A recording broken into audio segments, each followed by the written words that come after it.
Can't picture myself being louder than that. Hey, dream with me here. All right. Welcome to Fermented Fiction. Hello. Yeah, we live. Are we right now? Ready yet? 1 sec. I disagree. Show started. I think we're exactly ready. You know? Ah! Oh, hi. Okay, sorry. Okay. So we're gonna start. What was that with racist thing you just said, Travis? Travis, are you being racist again? What? No. Oh, good. Not since. Cancel this guy. That's not okay. I'm not. For the record. I was not being racist. That's good. Jury's out on that one. I mean, he said he wasn't. Who- Literally who could said say otherwise. Checking the recording. Audience says beg to differ. Boom. Have we started? I don't Oh, think yeah. so. Yeah, this is all in. Yeah, we're recording right now. Welcome, Fermented Folks. Because that's our new thing instead of our old thing, which was Hello Humans. I like Fermented Folks. Welcome to the Fermented Folks for another episode of Fermented Fiction. I'm Travis Vermolum, one of the co-hosts. This is Clay Vermolum, another one of the co-hosts. That's And true. We're about to see the two hands of Jeremy and Colin. Somewhere. There you go. There's Got it. one. There's a. That's Colin. Jeremy went away. I'll give a proxy hand. Yeah. For me. Special guest. What is the cat's name? That's JoJo. Special guest JoJo. Sir Jojo the Fuzzington. Yes. Listen, I started this episode. I brought us in this time, so we're going to do this a little different. Instead of like Oh.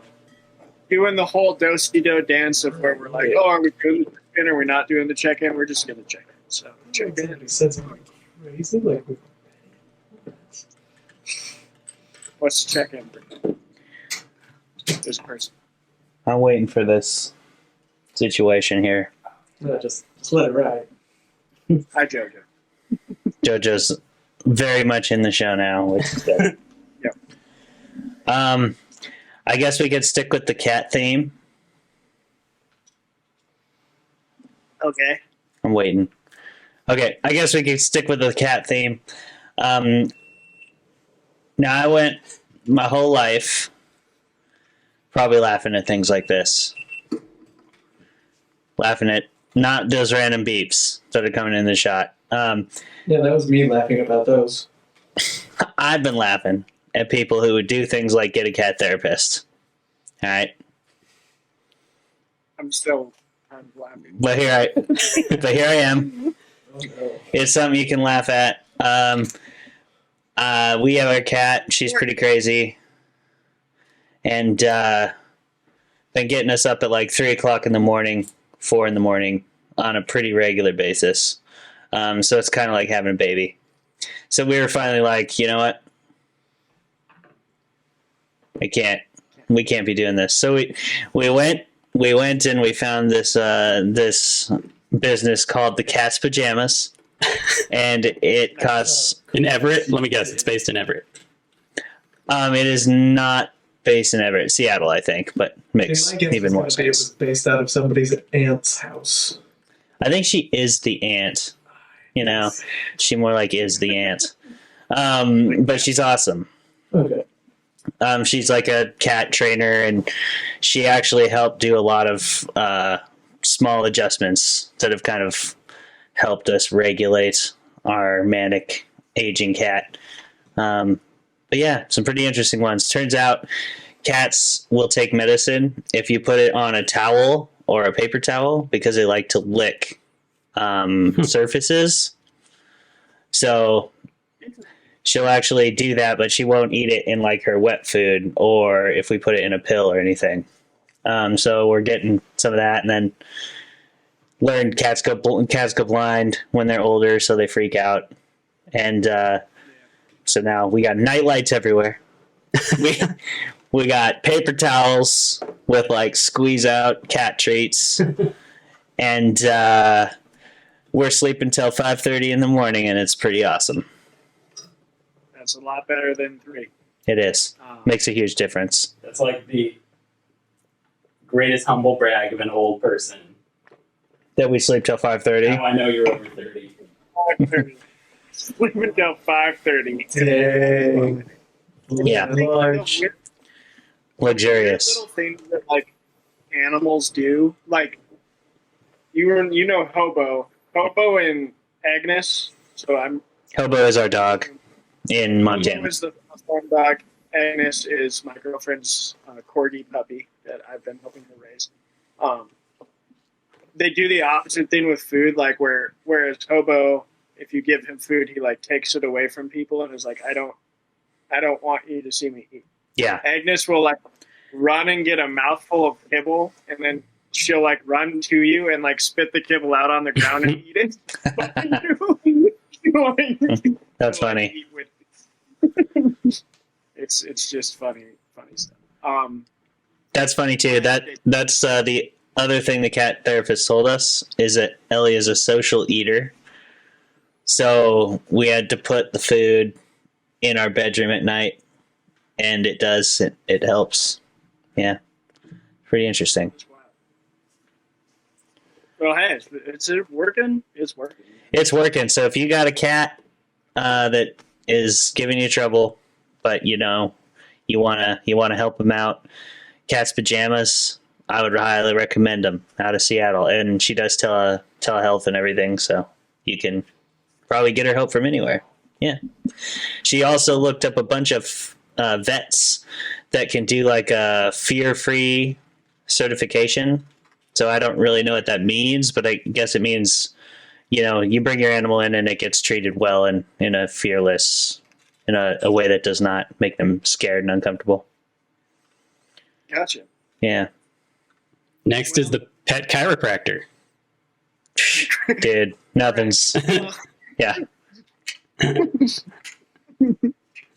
nothing's out of the ballpark probably. I don't know. Here we are. Colin and Jeremy, this is gonna be earlier, and I just ask that you please turn your camera on for a bit here for my life update. Okay. Oh. What we got going on here? Yeah, what's this about? You're not wearing hats, but I'm gonna take Clayton. Can you please take your hat off? Sure. Trying to be respectful. Oh yeah, we're all super stoked about the Super Bowl, right? Hell yeah, Kansas City. Okay, we're gonna say a quick prayer and farewell for the Eagles season. It was very good. Go Birds. Go Birds. Go Birds. Go Birds. Go Birds. Great 15 game. minutes of the show. Go Birds. Boring ending. The refs made it boring, but the refs did not win the game. It could have gone that way either way, but I don't. That call was unnecessary and made the ending boring. That's my only gripe. Mm-hmm. Go Birds. Go Birds. Go Birds. You can go. We are dismissed. And I hope that Philadelphia didn't burn too thoroughly. No. I mean, a few police horses probably got punched. At I least. mean, Rihanna's halftime show was good. Decidedly tame. Mhm. No, like wild guest stars or huge set pieces. I kind of liked it. It was just like, she's going to play and that's going to be it. Yeah. Kept it to the essentials and focused on the music. That's my life update. I was just focused on my Eagles. They tried. They were close. Jalen Hurts played as hard as he could. He did. Yep. He did. One bad fumble, but the rest of the game he was on fire. Yeah, it was a really good game too. It was really competitive, high scoring. It was fun to watch. Yeah. Well, life updates are over. What are we talking about? Because we haven't really decided that, but I'm down for any of the options that we have in front of us. Oh, we're talking about Lovecraft Country. Figuring out, Lovecraft. finishing out February. First up. So, we're going to talk about Lovecraft Country. Clay, what is Lovecraft Country? Lovecraft Country is based on a book by the same title. Who's the author, Colin or Jeremy? The guys. Can't remember the author. person. They write things. Who day? I was going to say H.P. Lovecraft, but there were far too many black people. Yeah. It's definitely not Matt H.P. Ruff. Lovecraft. Matt Ruff. Yeah. Matt, he rough. Yes. So done by HBO, and it is the story of Atticus, who is a war veteran, an African American war veteran who returns home after the war, and kind of tries to help his family deal with the adversity of the times. Again, this is the early 50s. So obviously not a great time to be African American in America.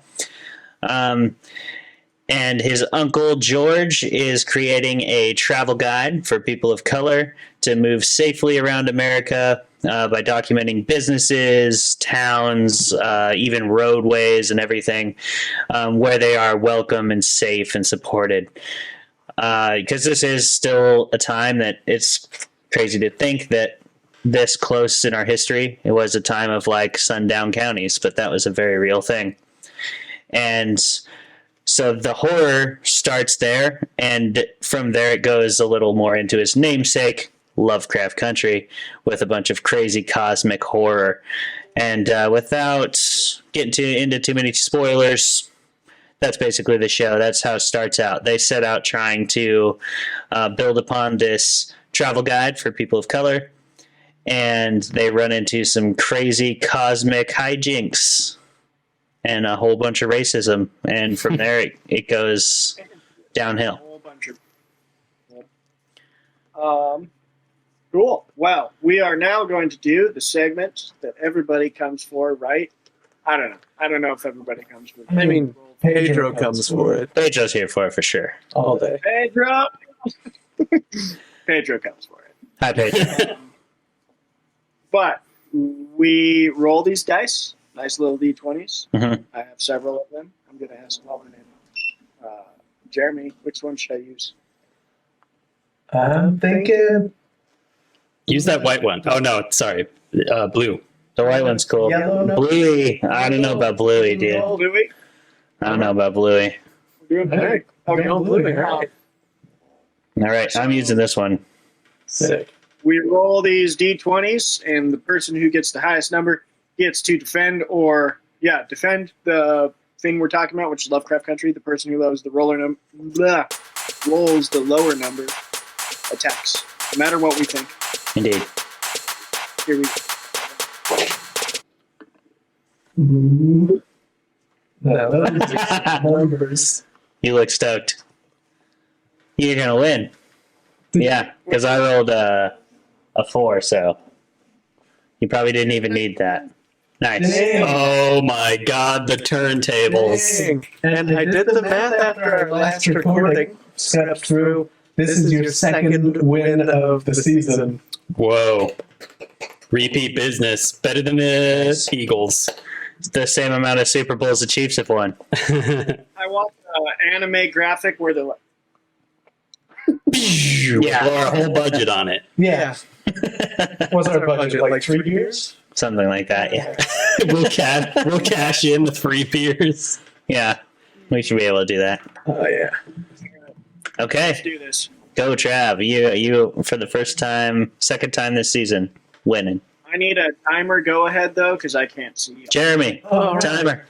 So we're gonna do this thing. It's gonna get scary. It's gonna get mean. Somebody might die Mm-hmm. from all this enrollment. In 3, 2, 1, go. Well, I mean, the first thing I'm going to start with is this cast. So we got an HBO produced show, right? That stars Michael Kenneth Williams, Courtney B. Vance, Jonathan Majors, Abby Lee, just a star-studded cast of like mildly big names that are climbing the ladder. Like Jonathan Majors wasn't super well known when this show first came out. Mm-hmm. Now he is the Thanos in the next level of Marvel. Like he is Kane the Conqueror. Like this put him on the map, made him a huge name, and he deserved every bit of it because he's fantastic. So I think that's really where to start with this show is Lovecraft Country is impeccably well acted, very well produced, and has phenomenal set designs, like value of the picture. Cinematography is very good. It really immerses you in this deep South Lovecraftian world that starts peeling back those layers. And then to get into kind of one of my first little things that I thought was really good with the social commentary of the show is I love that, yes, it's weird and kind of does take a lot of unexpected turns later in the season, but what I think it does is it really ties you to this narrative of the group of these primary characters never being able to escape like the oppression of the group that's tormenting them. So like you have the Braithwaite family that Jonathan Major's character Atticus is like somehow related to, and every time he thinks that he's like free of the Braithwaite thing, every time he thinks he's free of this Cthulhu level cosmic horror, it just keeps creeping into his life in like different strange ways. And I think that's what the show does, and what that does is mirror how, I don't know, I can't comment as much on it, but like how what I think the writers were doing is saying like this is oppression for minority groups. Like they get free of it, they climb out of the bad hole, they find this like light at the end of the tunnel, and then it's still there and still pulling them back into the darkness of this cosmic horror. So I think it was like horror is always at its best when it's used as social commentary. I could really nerd out about this and probably will in our post discussion, but I think that's what this show is doing very well, is using those roots of horror. George Romero is a really good example of that, and I think it's Lovecraft does the same thing George Romero did. Is the zombies were not the scary thing. The scary thing was the society the zombies were born from. And that's what it was commenting on, rather than just, scary thing. So I think Lovecraft does that with high production and great performances. Yeah.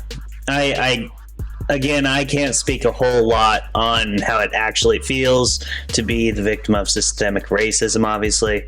But I do think they did a good job of that in the show. I can't really take that away from it. What I can take away from it is like a lot of the other stuff they tried to do, which was way too much. I think this show did the same thing that American Horror Story did, and that so many other shows have done, that just makes them go from excellent pieces of work and social commentary and creativity into like this just mishmash of too many concepts that like cannot possibly be distilled out from each other. You know, they start off with a really good through line when they go down to the Braithwaite estate. They run into the creatures in the woods. They're in the mansion. Everything is pretty cohesive for the first like 5 episodes. Even the third episode where they get the house, they sort of start to go a little bit in a different direction.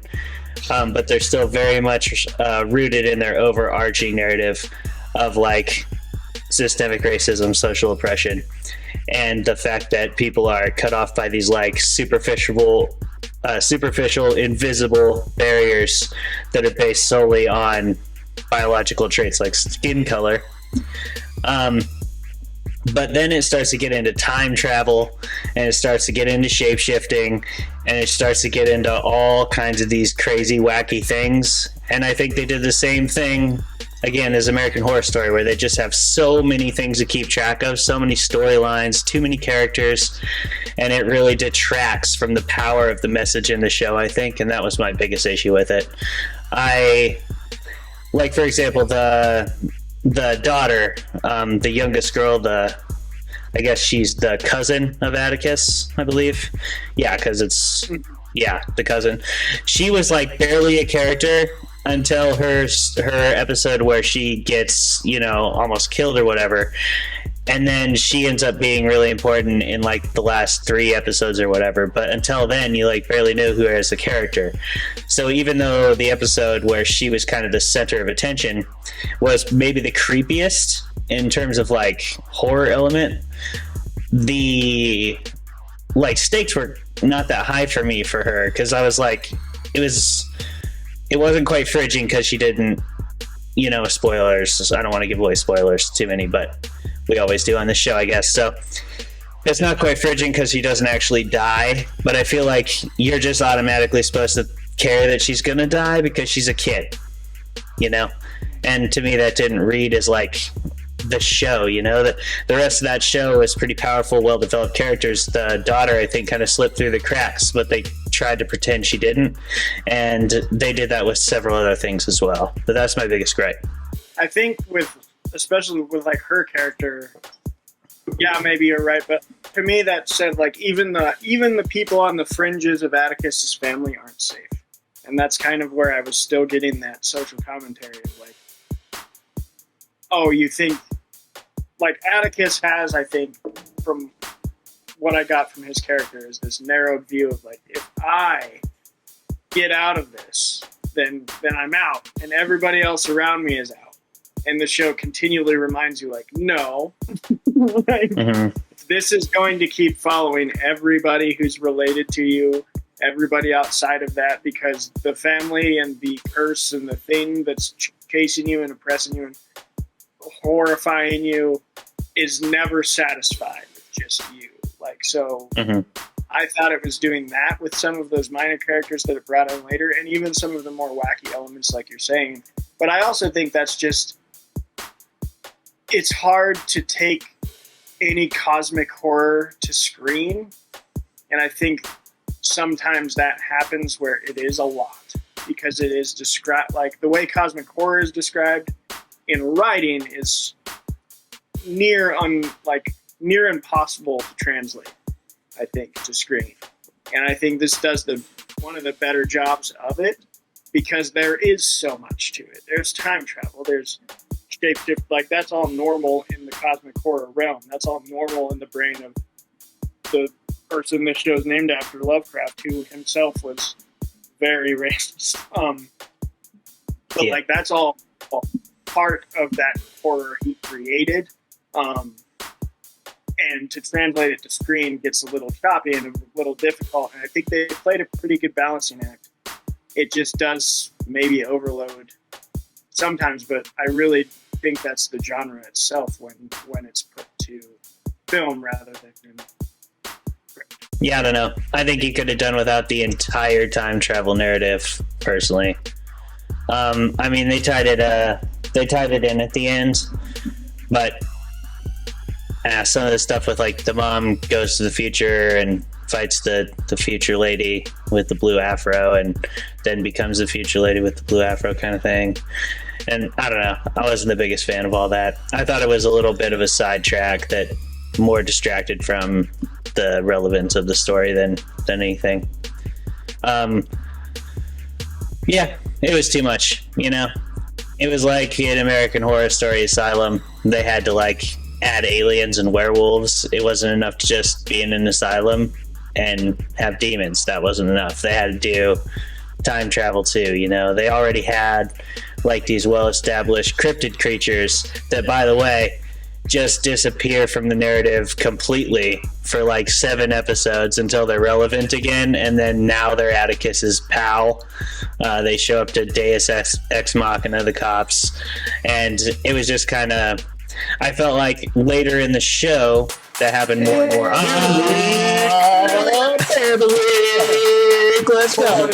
Let's go. Cool. I don't want to rag on this movie anymore, or this show anymore. Yeah. We hate transitions. Yeah, transitions are for jerks. Yeah. Transitions are. All right. Well, it's not for jerks. Where pairs Clay with Lovecraft Country? Black Stripe Hey, there we go. from Metier Brewing, the first black brewery, Washington State. brewery in Washington State. Coconut Porter. Oh. Coconut Porter, Black Stripe. Let's do it. Excellent.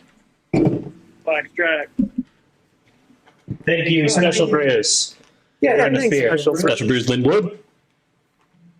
It's, Do you have a cup, Jen? Are you guys? I don't know. I just show up. Useless. If that, Just. Yeah. Just.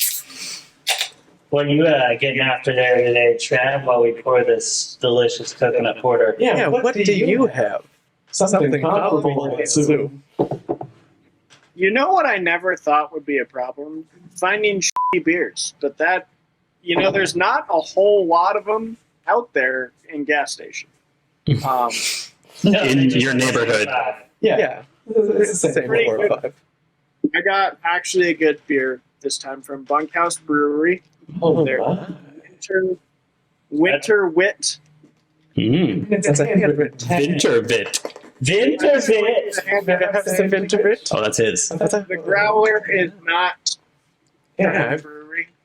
It's a different brewery. Oh, another brewery. But yeah, Bunkhouse Brewery is in Bozeman. Beautiful Bozeman, Montana. It's right. They have 2 locations, one in Belgrade and one in Bozeman, right next to nice. So sometimes we walk. They allow the corgi in there. So sometimes we walk, Sweet. play some solitaire, grab a brew, and the bartenders all pet Agnes. I mean, they would. Cheers. Vintervit. Cheers, team. Let's get fermented. Cheers. FF. Love it. Even though it is a good beer, we don't mess with tradition. Oh, Oh, there boy. he goes. Oh, what a man. Wow. I feel embarrassed to be on the same stream as this guy. Hey, look. Nobody thinks less of you because you're not doing that. That's good. You guys don't. You guys wouldn't want to, because you're not doing it either. It's kind of flat. Well, that's good for chugging. Resounding Yeah, review. Yeah, that just makes it easier, man. How was it? It was good. Good. It's a good good Belgium. It's kind of my go-to when I go there. Like if I don't feel like trying anything new, I just go with the Winter Wet. Solid Belgium. I gotta say, Metier knocks it out of the park again. 3 for 3. This is basically just Yeah, super basically good. a cold coffee. Yeah. Coconut. These guys slay, man. This is really good beer. Mhm. Yeah. All the ones we've had from them. Yeah. Like it's so well balanced. Mm-hmm. It's not overpoweringly hoppy or, coffee dark or too bitter, too sweet. Yeah, and I usually find porters too sweet. So it's nice to be able to drink a coconut porter because I love coconut. Yeah. It's delightful. Fun fact. Mm-hmm. Clay likes coconut. But I like cooking. I knew that. Yeah. Get right out of town. I knew I recognized First thing out of the womb, coconut. Just every day. Couldn't keep him off of him. You couldn't. You could get me out of them, though. Side baby hands. Play. What? Oh wait, we have 2 segments. For Yeah. Yeah, come on. Whoa. Not so easy to be the host, is it? No, it's not so easy. Do-si-do, he said earlier in the show. So let's not do the do-si-do. Yeah. I'm better than Yes. you, he said. Yeah, he said that. Colin, fun fact. Now he's over there. Now he's over there staying above it. All right. Wow. So,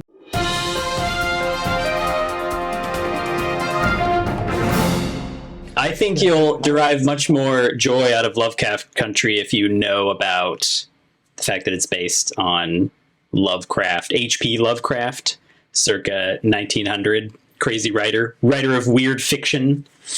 It's hard to not encounter his stuff nowadays because it's all over the place, like in Rick and Morty and Call of Cthulhu, a board game, and I have it over here somewhere. So anyway, that's what Lovecraft Country is actually a reference to, like the sort of weird universe that he created, like 50 years before Stephen King did his thing with his sort of, fictional place where most of his stories take place.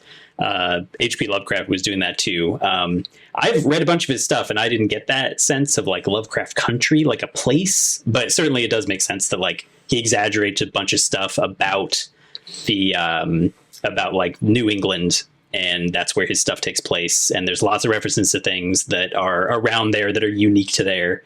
And so the book Lovecraft Country sort of melded together a lot of the elements from his stories and wholesale stories of his, because H.P. Lovecraft basically wrote like scores of short stories that got published in magazines. And so I think that's part of the reason why the book itself is a bunch of interconnected stories, and then the show as well is a bunch of interconnected stories. It's not just like one big long novel. It's not just one show about sort of one character. It follows lots of new settings and characters and times and things like that. And two of the executive producers on the show were J.J. Abrams and Jordan Peele. So that kind of makes sense for the stylistic elements of the show. And then the book... That explains the lens flares. It totally does. Totally does. Add a punchline to that. That's a classic Travis zinger right there. Absolutely. Zing. So that's kind of the explanation of the show. I feel like the most incredible thing is that the book was published in 2016 and the show came out in 2020. Really? And Wow. the show did not get a second season, which blew a lot of people's minds. And actually, just recently, some news came out that originally they said it was budget problems. It was problems associated with COVID, also in 2020. If you hadn't heard about that, we could do another show on that, I guess. Yeah, we can read that to everybody. But then there was a little bit of information, little rumors about some, Fast and Furious headbutting on the set between actors, executive producers, all those folks. And there has been some recent news that actually Misha Green was responsible. So she had worked on a bunch of stuff like Heroes prior to this, a whole bunch of shows. And apparently she was impossible to work with. According to like several writers that wrote for the show. But those are, just rumors. Okay. We love a little tea. A little bit for you. That's it. That's all the fun facts. Well, And that I was do pretty like, fun. Do rumors count as facts? I don't know. It's a fact that it is a rumor. I think that he did say that it was a rumor. That's true. I'm back up I there. do like that you mentioned the H.P. Lovecraft thing because I don't know. I think that is an element I love about this, and like it's both an acknowledgement of Lovecraft's like deep, fascinating cosmic horror world, but also his very, very problematic overviews. Yeah, we'll talk more about it later for sure. Oh, yeah. Oh, yeah, we will. It'll be great. Hold that thought. Hey, Jeremy, hold on. Oh, me? you have thoughts, right? Oh, boy, do I. Speaking of cosmic horror, Oh, yeah. Jeremy, look at these glyphs on paper. I'm from this planet, I swear. From this human world. I mean, this world. You sound like Mark Zuckerberg. So, Yeah. We both said Zuckerberg. I mean, he's a lizard. yeah, if you had to pick a person that's definitely a lizard person, it's the Zuck. I mean, that's Lovecraft. Oh, yeah. Oh, yeah. So, Absolutely. so Lovecraft Country.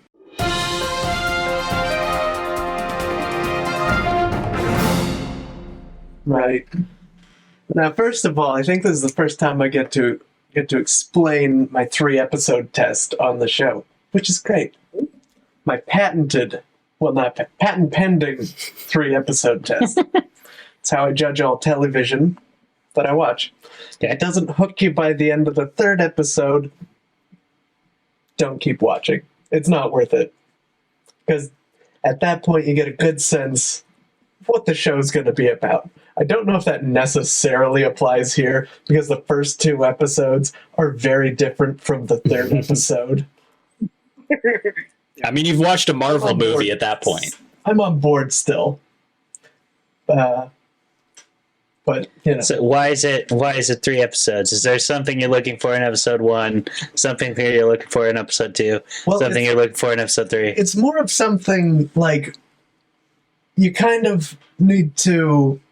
There are things you need to kind of almost ignore in the first 2 episodes, right? Because episode 1, everybody's getting introduced, and all of the plot elements are being like put into motion, and even with shows that suck, like your Agents of S.H.I.E.L.D., the first episode's going to be pretty interesting. It's going to draw you in. Second episode, you see a little more of what the show is going to be growing into, but you're still sort of getting mysteries explained, getting introduced to the status quo of the show. And by the third episode, you kind of see the trajectory of things, where the level of quality is going to be for most of, the season. And that's with most shows, especially, I think it does apply more to older shows where the pilot episode would be filmed first before anything was sold and would look and sound and sometimes be Different actors than the entire rest of the series. But I think it still applies in this day and age. So there you go. 3-episode test. This did pass my 3-episode test, even though I have not seen episode 4 yet. But it still gets a passing grade because it's just, and Jonathan Majors' butt was nice. I'm in. Great butt. Jonathan Majors is always nice. I would hope. Yeah. Something to be jealous of. Have you seen the stills from Creed 3? Dude is jacked. I know he's jacked. I saw Lovecraft Country the whole time. Every time he popped on screen, I'm like, he's just jacked. My God. Did they build them like that back then? I don't think we knew how to do that at that point in time. More jacked. He got more. He's jacked more now. It's wild. All right. Okay. I'm glad this is where that went. Yes, the new official stance of the show, now that Go Birds no longer applies, is that Major's butt is fire. It's a major butt right there. Absolutely jocked. Just Major. it's a work of art right there. It is. It's a work of art. Yes. My next note, my thought, is that I love how Lovecraft would actually just hate this show so much. Oh, yeah, and f*** him. Yeah. Yeah. Hey. Good job on some of the horror, bad job on literally all the views about society and human beings. Yeah, just a dumpster fire of a person. Rest in hell. Or whatever. Yeah. I don't know if you really get to do that in hell. Okay, sleep poorly then. If at all. Lie awake screaming in hell. Yeah. Yeah. Do that. Unless he was a workaholic. Maybe it would actually be worse to rest. It could be. Is that another official stance of the show? That Lovecraft can lie awake screaming in hell? Yeah, do that. I mean, Yeah, that's fine. I'm okay with that. I endorse that. Yeah. I'd sign that and put it on a t-shirt. Let's see. What else did So, I also want to point out that, and this is from the show starts a lot like, and correct me if I'm the only one getting this vibe, it started a lot like what I would imagine Black Supernatural to be. His dad goes missing, and he goes on a road trip with some people to find his dad and encounters monsters and magic along the way. Yeah. Yeah, okay. I buy it. It starts as Black Supernatural. I don't know if that means anything. It probably doesn't. It certainly doesn't mean anything. Other than to point out how white Supernatural is, because Supernatural is so white. Very white. Oh, yeah. Oh, yeah. Yeah. I mean, come on now. There was, I don't know, one episode where people were the main antagonist and not monsters or angels. the actual devil or god or whatever. And in this series, it actually leads me into my final point. People are probably just as big a problem as the monsters for our protagonists, If not more. if not more. Probably more. Probably It more. could be more. And, it does, like, The monsters seem to kill indiscriminately. the The monsters, people discriminately kill. Yeah, the monsters are actually a lot more relatable and empathetic. it's like, I'm just trying to eat people in a forest. Like, which people? Like, people? Doesn't matter. They're all people to me, said the monsters. They're eating them. It's like, oh, that's really... And then you die. But yeah, It was interesting to be watching this alongside of a show we're going to talk about later, but watching it alongside of The Last of Us, and literally I've heard some people being like, this is supposed to be a zombie show. And I'm like, no, it's not. Like, the zombies are there, but the people are much worse. And that's the point. yeah. Yeah. And like, Lovecraft Country kind of does the same thing, but anyway. But yeah, hmm it's like tension is very different in this show because there's never, like, you're never fully in the clear at any point.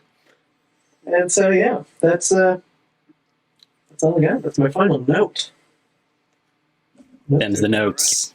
That's the note. Snaps for Jeremy, snaps for Colin. Yeah. Thanks for the segments, y'all. Well, Clay, you rolled lower for Let's rock. second time in this. So you go first. What did you actually think? I think I'm the only person who finished it. You could have been. Calling you guys out. Anyone else finish? Called out. Yeah. You are.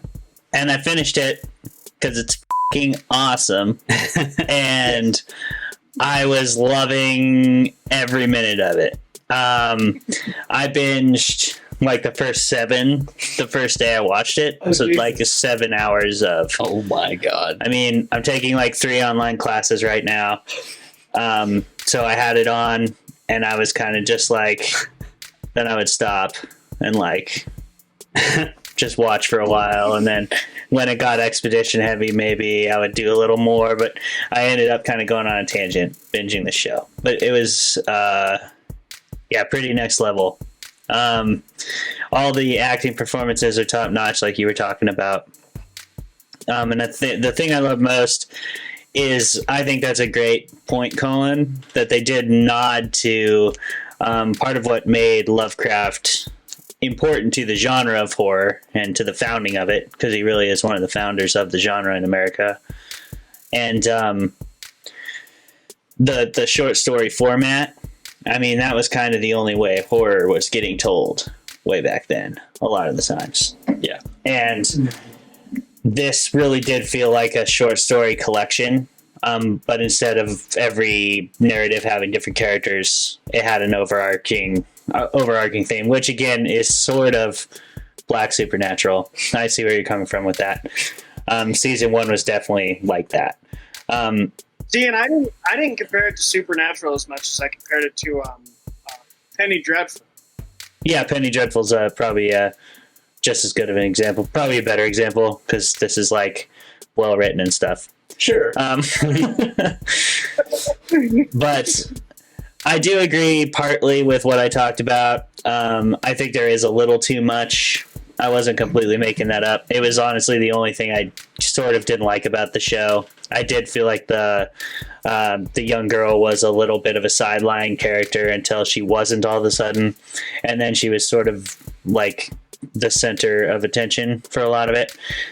And I do think I get the message there. Like, I feel like a lot of the message in that was the generation we were focusing on for most of the show is also kind of the older generation, and they have to kind of pass on how they fought through this, you know, and how you can fight through it in the future. And obviously that's a very important quote she was reading from the book in the final episode you guys didn't see. Yeah. But it does, she's reading the book, and there's a quote in the book that says something to the effect of, the power is ours now. We have the stories now, and we can tell our stories now. And that idea of the ability to tell your own story is so important. And I think Lovecraft Country is very much about that, from start to finish. That's kind of the overarching plot. Like, we're finally getting a look. Those of us who haven't had to feel that racism ourselves or be underneath that constant, like you said, tension of like just not being welcome in a place, if not far worse attitude than that. But like at best, sort of being not welcome and like being talked about behind your back and judged for literally everything you do. That's like best case scenario for a lot of these characters. And I can't even imagine, living that way. None of us can unless we have. And I thought it did a great job of translating that horror to an audience that both understands it and doesn't. I felt like I could feel it. And I haven't seen a lot of shows that were written from a certain demographic, like for the demographic, that made it understandable to a broad audience. Sometimes it's like, it feels like you have to be a part of that to fully comprehend the horror there or the themes. And I thought Lovecraft Country did a good job of translating it.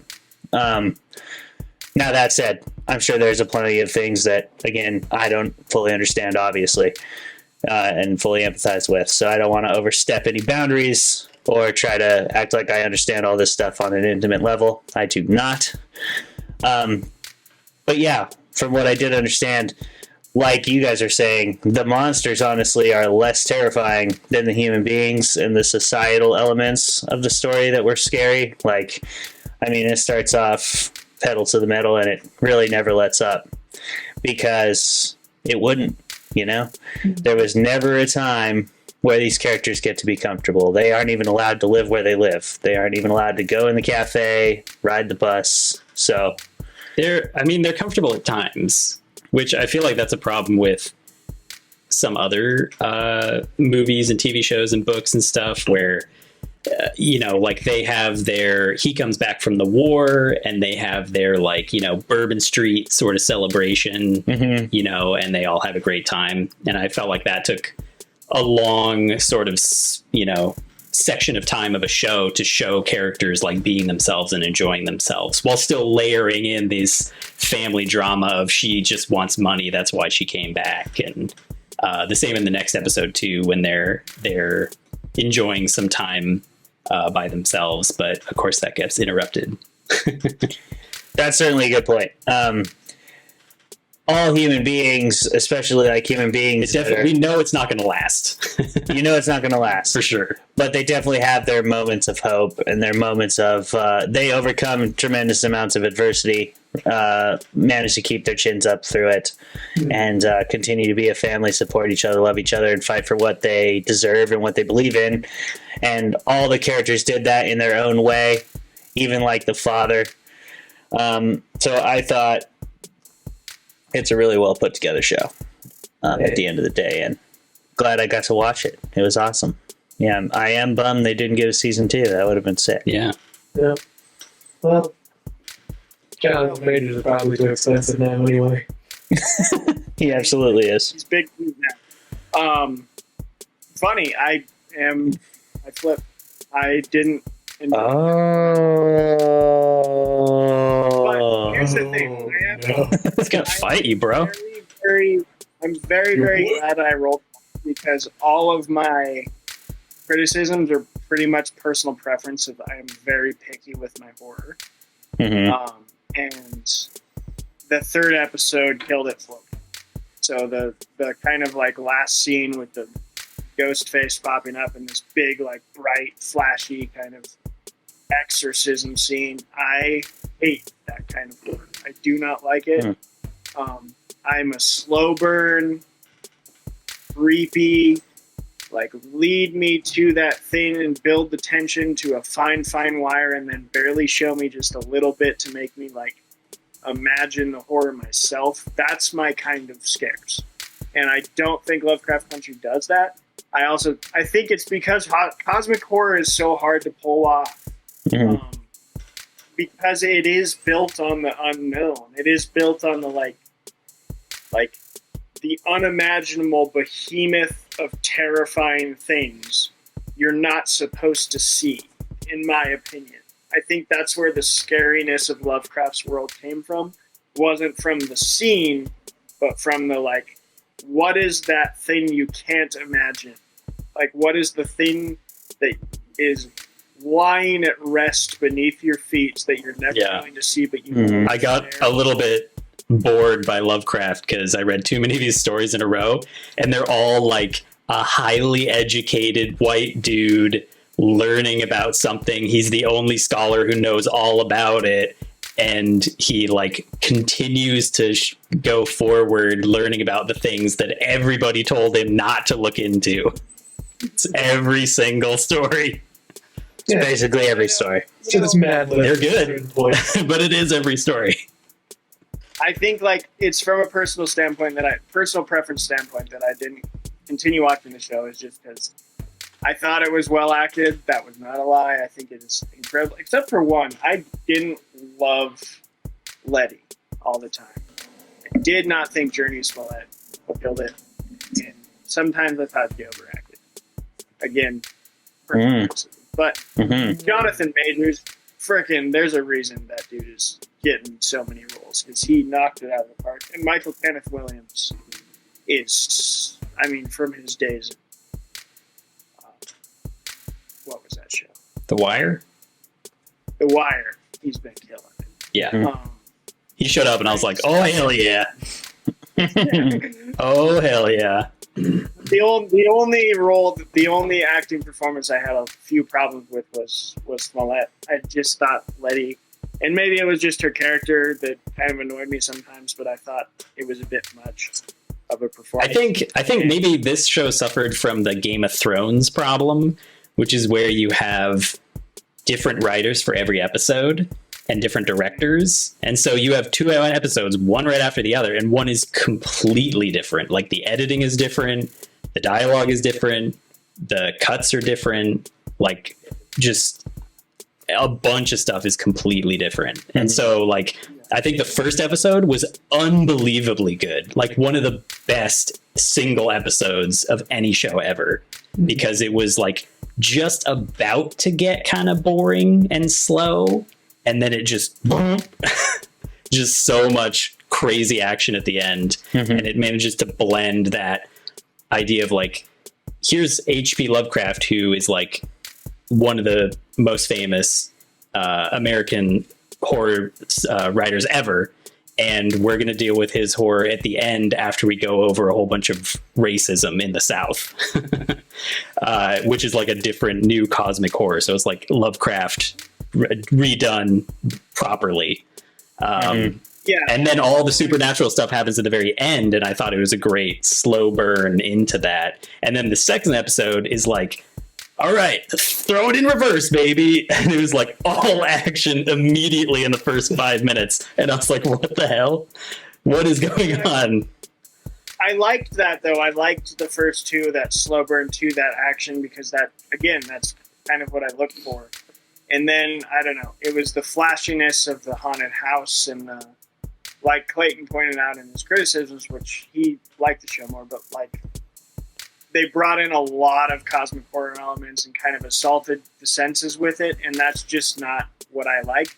I will say I think it's a hell of a lot better written than anything Ryan Murphy has ever touched. He's one of my least favorite directors. Thank you for mentioning American Horror Story, because I think that show is great. It is. But sorry, go ahead. That's, yeah, basically it is. It's mostly with personal preference that I just couldn't keep going. I really liked the social commentary behind it. I think it was well written, well acted. But that ain't my kind of horror. I like a dreadful, philosophical. Like, I like to leave the theater being like, "What just happened?" I have no idea. See, this is why you shouldn't watch TV shows in a theater, Travis. You know, I rented out a whole AMC for this show. What the fuck? I mean, you got plenty of the horror that you do like. The story's just generally climaxed in a more intense and action-heavy fashion. Because I'm with you, that's my preferred brand of horror as well. And I mean, one of the best scenes in the entire show was that driving scene. That was In absolutely episode like 1. edge of your seat where the cop is following him. Like, Oh, that yeah. was terrifying. Yeah, that reminded me like- of Stephen King. You know, Yeah. like That was awesome. simple stuff. Just a cop chasing you. Yeah. Well, not even a cop chasing you, just like a cop watching you, Well, yeah, like waiting who's for an excuse. going to kill you, Yeah. pretty much has the right to, and is like, give me a reason. Do it. Give me a reason. Yeah. Go 26 miles an hour. Yeah. Like, Super good. that was a super intense, chilling scene. I thought it was super well done and really established that aspect of the show, which goes all the way through. That's like, the people are the biggest problem. Oh yeah, that's the scene. You're clenching your fists, your toes, your butt cheeks, just everything. It's all clenching. Oh yeah. It's incredible. Did you guys like Letty's performance? Am I alone in that thinking? I don't know. I mean, yeah, I think you might be alone in that. I don't know. I'd have to watch more. So far, I like her. So that's where we're at. I don't know. Maybe episode 4 can change my mind. Can it? Do you think it can? I don't know. I just maybe I came fresh off of I like binge watched 2 Viola Davis movies, and that was like my benchmark. And I was like, yeah. you That might do it. Yeah, you gotta be cool. Yeah, I don't think. You need a palate cleanser. I mean, I do think they are caricatures. You know, like each character is meant to sort of evoke a kind of person, a type of person. Mm-hmm. You know. But I thought they did that well. I felt a lot more subtlety in Major's performance, I guess is what. Like his moments of, because they both have these moments of like doubt, of weighing emotions heavy, and I thought Journey's like always played very clearly in her like vocalizations in her face, everything. And I thought Major's, it was like little tiny things, and even who played Letty's sister? She was great. The actor, she was fantastic, and I thought she had those moments of like, you know, like when she feels betrayed by her sister. There's those tiny emotions that play on her face, and I just didn't get that from Journey.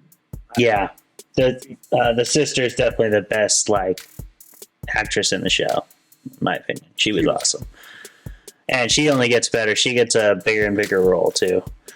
Do you guys didn't get to the shape shifting? No.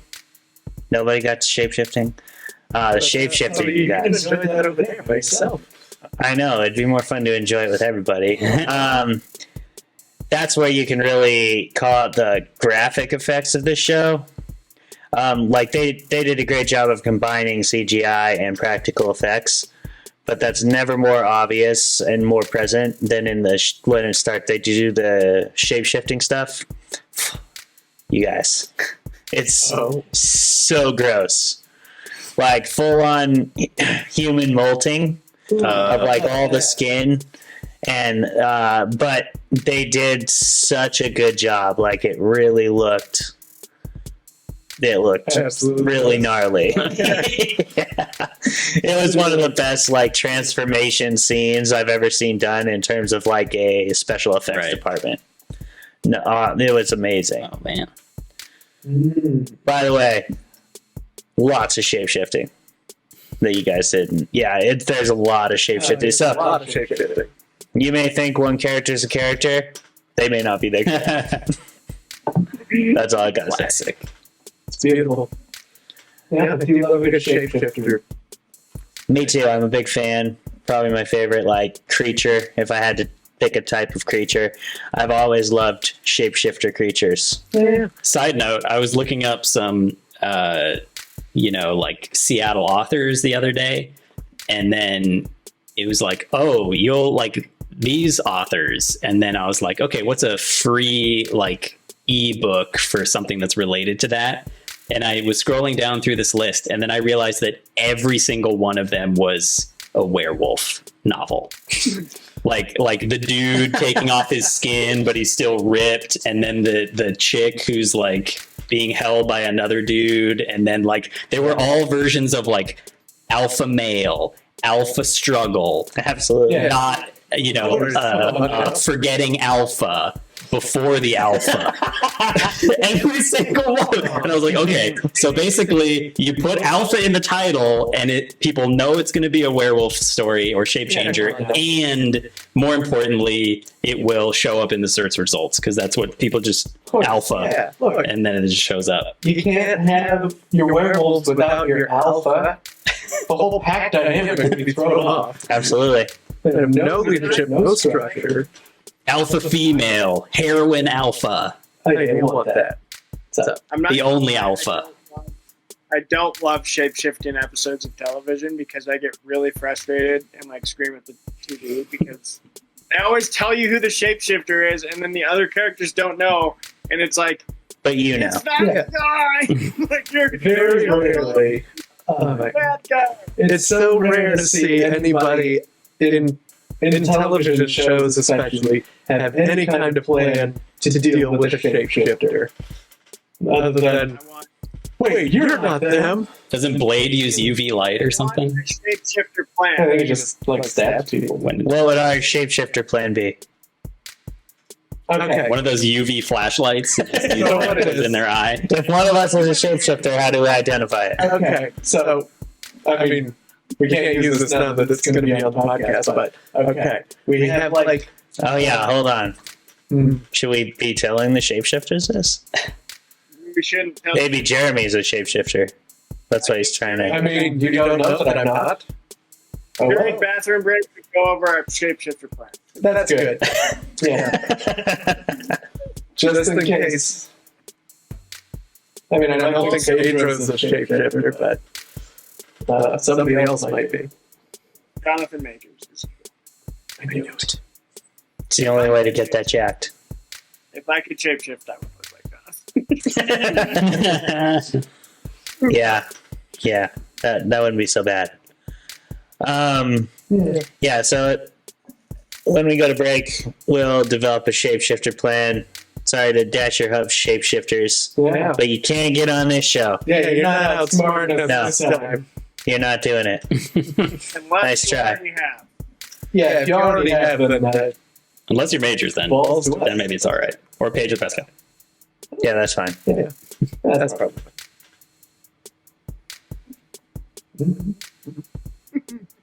Got my eyes on all y'all. 2 beers?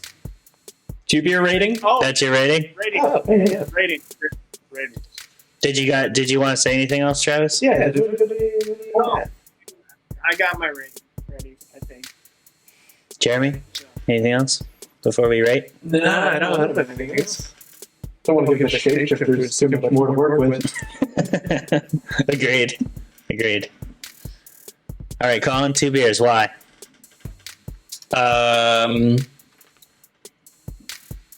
Well, I mean, it's hard to classify. You know, I think you drink heavily at the end of the first episode, and then you drink heavily at the beginning of the second episode.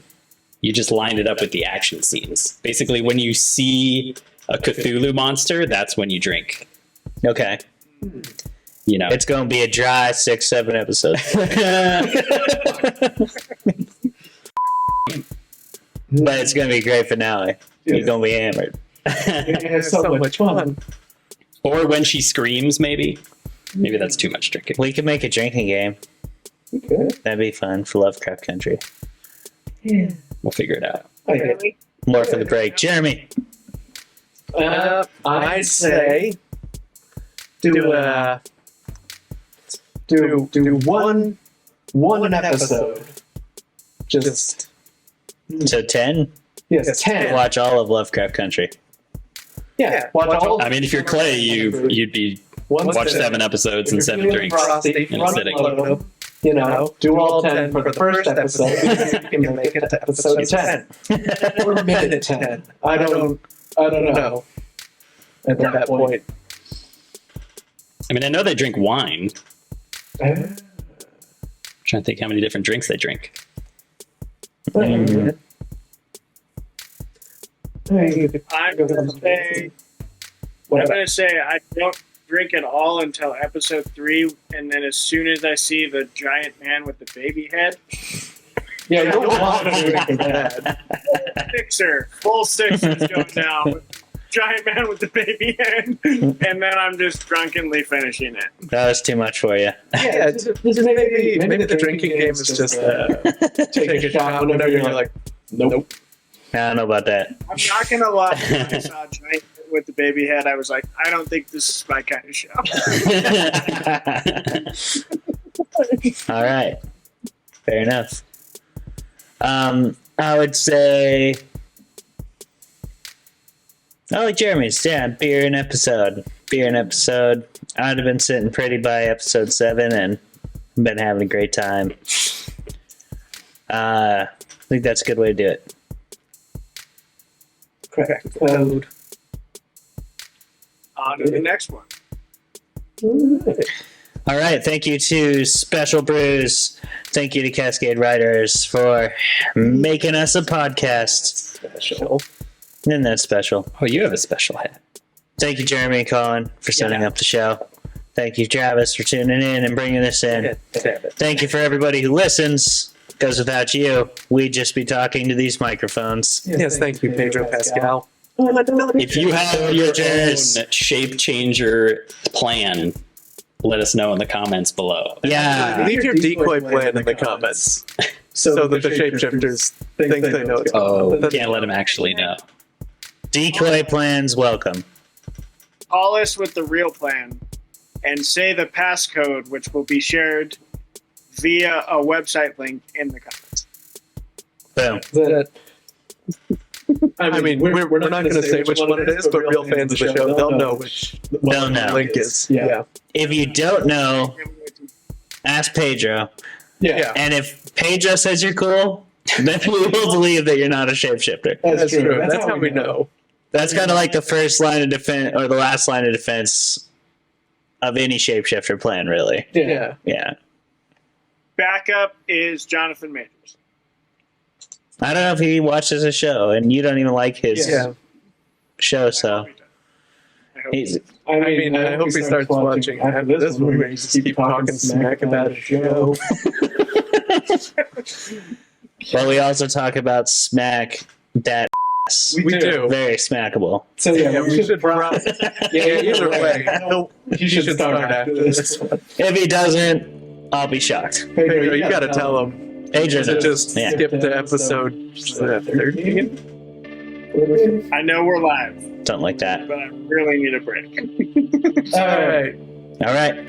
Thank you, Fermented folks, listeners, and everybody else. We'll see you next time. Bye. Bye.